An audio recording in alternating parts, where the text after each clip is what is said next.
Hello, so we have an event coming up next week called Scottish Theatre and Menopause. So Louise and Caitlin here. Louise, do you want to tell us a little bit about where the event came from?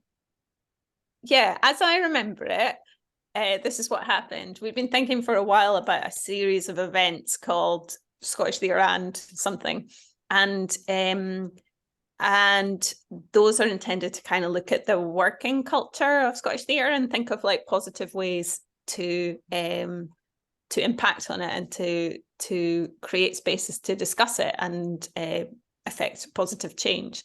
And as I remember it, Caitlin, you might remember something different. The first thing that I was thinking about was menopause, and I thought I thought about that partially because it doesn't feel like it's that people in general are well educated in what it means. There's very little education, or was very little education when I was at school, and as female-led organizations, I'm increasingly aware that we're coming across lots of people who have been affected by menopause, who are being affected by menopause and perimenopause, and that these people are in our sort of our general network, people that we work with. And I think I reached out, as they say, to Caitlin because immediately I was like, Stella Quines might be a great partner to kind of make a space to discuss this. And both with their experience of of running other forums like this and of their general interest as a company, I think we just started a conversation and found a forum from there. Is that right, Caitlin? Yeah, I think that's totally right. And there has been a lot of activism recently about the menopause and a lot of visibility about this issue and conversation happening more broadly culturally. So it just feels about time that Scottish Theatre got involved and thought about what our response might be. We've already heard some inklings of organisations who are doing good stuff, and there's some bits of research happening. So I guess this is a chance to kind of bring that together and have a real sit down about what our experience is and also what we want from the industry, both in terms of being a workplace, but also in terms of the art and what the theatre does to represent menopause. Yeah, and we kind of all have discussed together, haven't we, like who we would love to hear from on this issue. And I guess we've created a space which we'll talk about a little bit. But Amy, you can maybe say a little bit about who we're hoping might join us on that day. So this event is for and open to everyone working in Scottish Theatre, whether you work for an organisation or you're a freelancer, whether you're someone who will experience menopause, who has in the past. We really want to hear from you and have your voice as part of this discussion. There's I've been talking to various people about this event, and some people worried that they don't have the experience or they don't have the knowledge to contribute their voice, but you do, and we want you to be there and we want you to be part of it. The event's going to be on Thursday, the 20th of July, between 10:30 and 4, and we have the full day, so we have lots of ways to contribute and lots of ways to listen, to talk to people in more formal settings and more informal settings. It's going to be at the CCA, at the Centre for Contemporary Arts in Glasgow. We also have some travel bursaries available for people coming who are freelancers or coming from a bit further afield than Glasgow. We're also going to have a lunch break, so come and join us, and we can all have some nice food together and have a chat about it.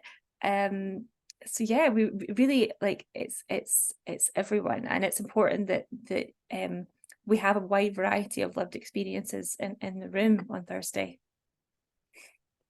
Yeah, and I think, like, I don't know, like, I've reflected there a little bit about what I was taught at school about menopause, which was, I think, literally nothing. I think I got the impression that when someone goes through menopause, your periods stop and that is the end. And that generally happens when you're indiscriminate age, something around 50. I mean, what was for both of you? How much did you kind of learn about, or what have you picked up along the way, or what were you taught? I mean, I definitely feel like I was taught it's quite a shameful, quite a secret thing, not a thing that was talked about, like this thing around having hot flushes and that being really embarrassing and difficult. And also, I guess that sense of transitioning out of being able to have babies into not being able to have babies, and that being like a change in your sense of identity, but not really talking about that.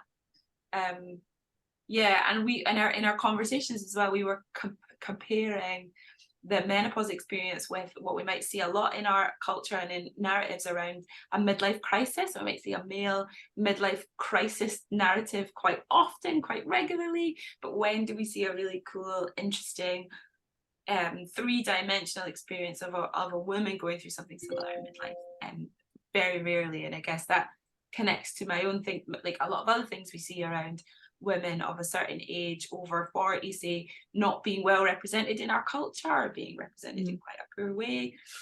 So I guess it taps into a number of different inequality issues in the artwork and in what's represented, as well as like how we support people in the workplace.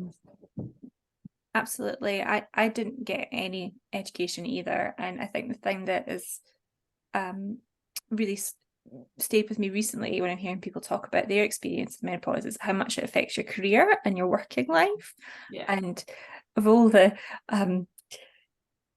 roadblocks in the way anyway of a career, it feels like another thing that we need to talk about and think about menopause, you know, as an access issue in our industry, and how we can set up things to support people. Yeah.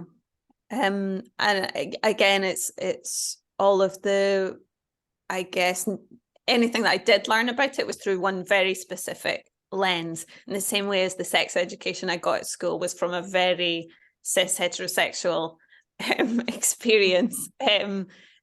Menopause was you know, not presented as something that, you know, for example, early menopause is something that people experience.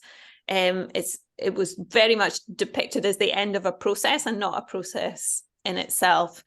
And when, you know, thinking about all those things about shame, about how people might have to feel like they have to hide certain symptoms, I guess, you know, that's why it feels like it's a really exciting space to be making, and to talk about actual experiences and also about actual steps that employers or other people supporting people in the arts could take to sort of just make sure that people can do their jobs properly as they're and you know, there's the whole thing about mental health as well, and I don't think I ever got a sense that that people's mental health could be affected by menopause. And there's some really sort of slightly terrifying statistics about because the education is so poor around, or has been poor around menopause, about how people then don't know that certain sort of mental health impacts can come from menopause.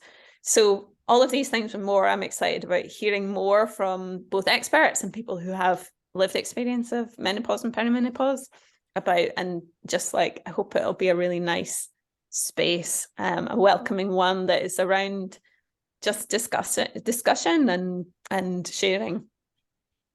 Yeah, I agree. And like the experts that we've been talking to about coming along are really passionate about this work, because in all sectors, you know, there's a real lack of knowledge and understanding and a lot of lack of information and training. So actually they're doing this work across the sector, and they were quite excited and inspired that we were taking it up and having this conversation. So I guess it'd be great to have a range of experiences there, a range of perspectives, and people who can take this forward in a number of different settings as well. I'm quite excited about that, to see what the different opportunities might be to create change. Yeah.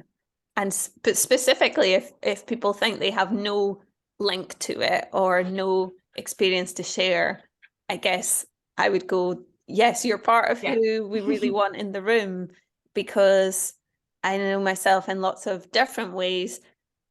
Suddenly when you start having a conversation, you actually see all the things that maybe have been hidden to you, because some of menopause has been rooted in shame. Like I really think and hope we might make a a headway of like coming up with some positive possible sort of guidelines for well supporting people that might be a resource for lots of different places.